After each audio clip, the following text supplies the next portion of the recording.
السلام علیکم تمام دیکھنے اور سننے والوں کو کومل بٹ کی طرف سے سلام۔ فاسٹ نیوز نیٹ ورک کی اسکرین پر پروگرام بات سے بات میں آج ہماری مہمان ہیں محترمہ خولا خان صاحبہ، سینئر رہنما Tehreek Insaf women wing Azad Kashmir. Madam بہت بہت شکریہ آپ کا، آپ نے اپنا قیمتی وقت دیا۔ خواتین جو ہیں اکثر سیاست کے راستوں کا انتخاب کم ہی کرتی ہیں، آپ کیوں اس شعبے میں آئیں؟ سیاست کا انتخاب میں نے اس لیے کیا جی کہ میری مدر بھی سیاستدان تھی اور میری بچپن سے گرومنگ ہی ایسے ماحول میں ہوئی۔ میرا ایک سیاسی گھرانہ ہے، میرے فادر گو کے فریڈم فائٹر تھے، ہی واز اے واریر، مگر بعد میں وہ بھی سیاست میں آ گئے۔ اور میری مدر جو تھی وہ پہلی وہاں ہمارے پنچ ڈویژن کی پریزیڈنٹ تھی PPP کے پلیٹ فارم سے۔ نصرت بھٹو صاحب کے ساتھ بڑا اچھا، صاحبہ کے ساتھ بڑا اچھا ان کا ایک تعلق تھا، اور ریڈ کریسنٹ کی ممبر بھی تھیں۔ اور مطلب جب میں نے ہوش سنبھالا تو میں نے اپنی ماں کو سیاست کرتے یا سوشل ورک کرتے ہوئے ہی دیکھا، تو پھر وہ ذہن میں تھا، اور شاید وہ ہوتا ہے کہ انہیرنٹ ہوتا ہے بچوں میں بھی، انہیرٹ ہوتا ہے، تو اس لیے۔ اور پھر یہ کہ اپنے جو ہمارے وہاں پہ حالات ہیں، جو کشمیر ایشو کو لے کے، اور یہ سب، تو میں نے اپنے لیے بہتر یہی سمجھا کہ میں سیاست میں جاؤں اگر تو میں بہتر اپنے لوگوں کے لیے کام کر سکتی ہوں۔ فیملی کی طرف سے آپ کو کوئی ایشو تو نہیں رہا؟ نہیں، فیملی کی طرف سے مجھے کوئی ایشو نہیں رہا جی۔ فیملی آپ کو پراپر سپورٹ کرتی رہی ہے؟ جی بالکل پراپر سپورٹ کرتی رہی ہے۔ میرے ہسبینڈ چونکہ حالانکہ وہ بیوروکریٹ تھے، مگر ان کو بھی خان صاحب سے وہ بھی متاثر تھے، تو پھر انہوں نے بھی مجھے کچھ ایسے کوئی پابندی نہیں لگائی۔ He was supporting me in fact. آپ کو الیکشن پہ ٹکٹ نہیں دیا گیا، کیا آپ اس کی اہل نہیں تھی؟ میں نے تو اپنے آپ کو اہل سمجھ کے ہی اپلائی کیا تھا، اور پھر جب سیٹ کے لیے بھی میں سمجھتی تھی کہ I am on the priority, مگر پھر پتہ نہیں، یہ آپ سوال شاید لیڈرشپ سے کریں کہ میں نے بہت سوچا اس معاملے پہ کہ کیوں نہیں ملا، مجھے ٹکٹ بھی نہیں ملا، حالانکہ میرا سیاسی بیک گراؤنڈ بھی تھا، میرے پیچھے ایک لیگیسی ہے، اور میں نے پارٹی کے لیے کام کیا، میری سب سے زیادہ ایفیلیشن تھی پارٹی کے لیے، اور کام بھی میرا آپ کے سامنے ہے، مگر پھر میں اس نتیجے پہ پہنچی ہوں کہ شاید پھر میری شکل پسند نہیں آئی، اور کیا جواب ہو سکتا ہے۔ تو پارٹی نے آپ کو ایڈجسٹمنٹ دینے کا وعدہ کیا تھا، کیا وہ اپنا وعدہ پورا کریں گی؟ ہوپ فلی جی، مجھے امید تو ہے کہ کرنا چاہیے پورا۔ دیکھیں، پاکستان تحریک انصاف نے صرف ایک خاتون کو ٹکٹ دی ہے، کیا یہ تحریک انصاف کر رہی ہے؟ اصل میں دیکھیں، الیکشن کی اپنی ڈائنامکس ہوتی ہیں، ٹھیک ہے، وہاں پہ میں سمجھتی ہوں کہ سگیر چغتائی صاحب کی ڈیتھ کے بعد حالات کچھ ایسے تھے کہ ہمیں لگ رہا تھا کہ ہم یہاں سے اگر ان کو ٹکٹ دیتے ہیں تو ہی سیٹ اپنی ون کر سکتے ہیں، تو پھر اس ساری یہ ایک نظریہ ضرورت کے تحت یوں سمجھیں آپ کہ ان کو ٹکٹ دیا تھا، اور ماشاءاللہ ہماری وہ اسٹریٹجی سے ہی کامیاب بھی ہوئی کہ وہ کامیاب ہو سکیں وہاں سے۔ پاکستان تحریک انصاف خواتین کے لیے کیا اقدامات کرے گی؟ پاکستان تحریک انصاف جی خواتین کے لیے ہمیشہ ہی سے ہماری، آپ نے دیکھا کہ آزاد کشمیر میں اگر آپ ہسٹری میں جائیں تو آزاد کشمیر میں خواتین اتنی زیادہ ایکٹیو پالیٹکس میں نہیں رہی ہیں پچھلے ادوار میں جتنی پاکستان تحریک انصاف کے آنے کے بعد ہوئی ہیں۔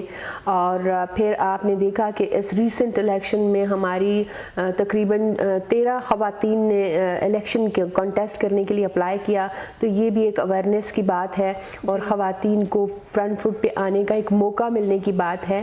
اور پلس یہ کہ جیسے میں یہاں پہ کل بھی ایک پروگرام کے لیے آئی ہوئی تھی جو women status of women commission کا، تو وہ ہم یہاں پہ اس کو بھی ہم متحرک کر رہے ہیں، جس میں خواتین کے لیے ہم ان کو امپاور کریں گے۔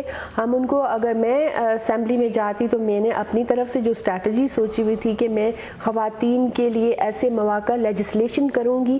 آپ نے دیکھا کہ ہماری خواتین جو ہے آزاد کشمیر میں انفارچونیٹلی وہ فرنٹ فٹ پہ جا کے نہیں کام کر سکتی، حالانکہ بہت زیادہ پوٹینشیل ہے، آپ اس کی مثال میرے سامنے موجود ہیں ماشاءاللہ، تو لیکن ان کو مواقع نہیں ملا، کوئی پلیٹ فارم نہیں ہے، لیڈرشپ نہیں ہے، اویئرنیس بھی ہے حالانکہ بہت زیادہ، لیکن ان کو پلیٹ فارم نہیں ہے، کوئی ایسی جگہ نہیں ہے. تو ہم خواتین کو ہر شعبے میں لانے کی کوشش کریں گے، اور پلس یہ کہ جو ہماری رورل ایریا کی خواتین ہیں ان کے لیے ہمارا پلان ہے کہ ہم ایک اسمال انڈسٹری ان کو قائم کر کے دیں گے، اسکل جس میں ان کو ووکیشنل سینٹرز کھولیں گے جس میں وہ اسکلفل ہوئیں اور وہ اپنے خود سے ایک با اختیار ہو سکیں. اور سیاست میں زیادہ سے زیادہ آنے کی ضرورت ہے. جس طرح کے سناریو ہے، جس طرح ہمارا جو حالات ہے وہاں پہ آپ نے دیکھا جب تحریک پاکستان چل رہی تھی تو خواتین کی بہت بڑی کنٹریبیوشن تھی اس میں. آج جس کشمیر جس نہج پہ ہے وہاں بھی خواتین کی، ہماری اس پار کی خواتین جو ماشاءاللہ جن پہ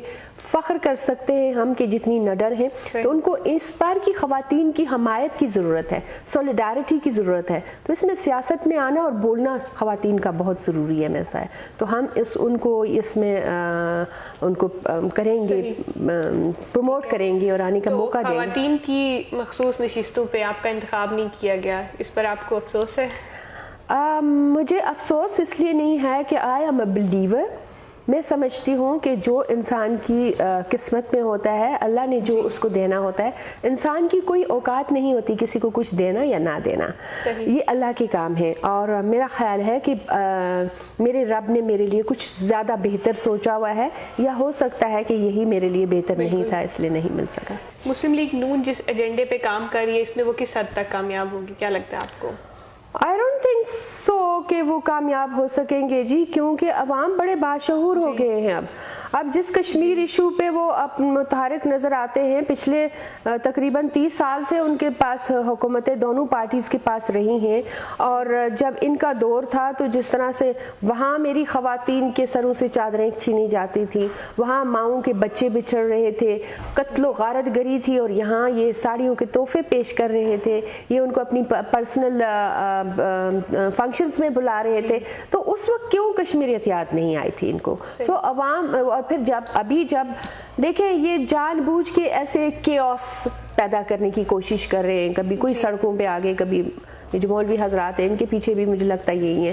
تو اس طرح کے ہتھ کنڈے کرنے سے وہ کامیاب نہیں ہو سکیں گے. میرا ان کو مشورہ ہے کہ اگر اتنی زیادہ عوام کے ساتھ، جیسے مہنگائی کا انہوں نے زیادہ، بالکل مہنگائی ہے، میں سمجھتی ہوں کہ عوام بہت اس وقت مشکلات میں ہے، مگر یہ مہنگائی کی وجہ کیا ہے؟ اور اگر ان کو اتنا ہی عوام کے ساتھ کمپیشن ہے، واپس آئیں، کیسز فیس کریں، اور جو یہ لوٹا ہوا مال ہے وہ عوام کو دیں.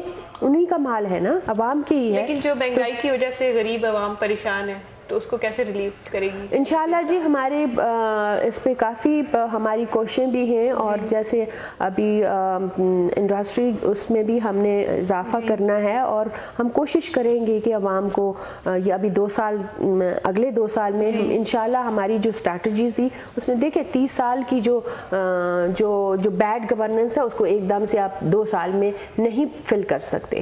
تو کچھ ٹائم لگا ہے، لیکن ہمیں پوری امید ہے کہ ہماری جو اسٹریٹجی ہے خان صاحب کی، ہمارے پروگرامز ہیں، اساس پروگرام ہے، دوسرے جو گھروں کا اجرا کیا ہے، جو عوام کو ریلیف دینے کا، راشن کارڈ کا ہمارا ایک اس میں ہے، پائپ لائن میں ہے، تو انشاءاللہ ہم عوام کو ریلیف دیں گے. جی پاکستان تحریک انصاف ہمیشہ انصاف کی بات کرتی ہے، تو کب تک اپنے نظریات پہ پورا اترے گی؟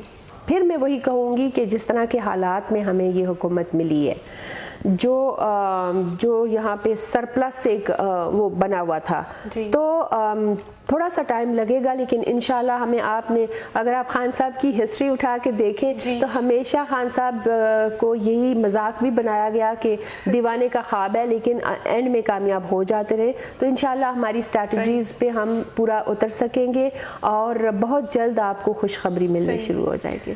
خواتین کا کوٹا آزاد کشمیر اسمبلی میں کم ہے، کیا اس کے لیے آواز اٹھائی؟ جی اس کے لیے بالکل آواز اٹھائی ہے ہم نے. ہم باقاعدہ اس پہ لیجسلیشن بھی ہو رہی ہے، بات ہو رہی ہے. ہوپ فلی انشاءاللہ اگلے 6 مہینے تک اس میں خواتین میں 3 سیٹوں کا اضافہ بھی ہوگا، اور ہونا بھی چاہیے. میں سمجھتی ہوں پچھلی حکومت میں بھی میرا حال ہے اپنی شاہین ڈار صاحب نے پٹیشن دائر کی ہوئی تھی، مگر اس پہ اتنا کام نہیں ہو سکا. تو ابھی ہم انشاءاللہ ریپڈلی اس پہ کام کریں گے، لیجسلیشن کریں گے، اور ہوپ فلی اگلے 6 مہینے میں ہم اس میں اضافہ کر سکیں گے. پروگرام کا وقت اپنے اختتام کو پہنچتا ہے. محترمہ خولا خان صاحبہ کی گفتگو آپ نے سنی. کمنٹ سیکشن میں اپنی رائے کا اظہار ضرور دیجیے گا. اگلے پروگرام تک کے لیے مجھے اجازت دیجیے گا. اللہ نگہبان.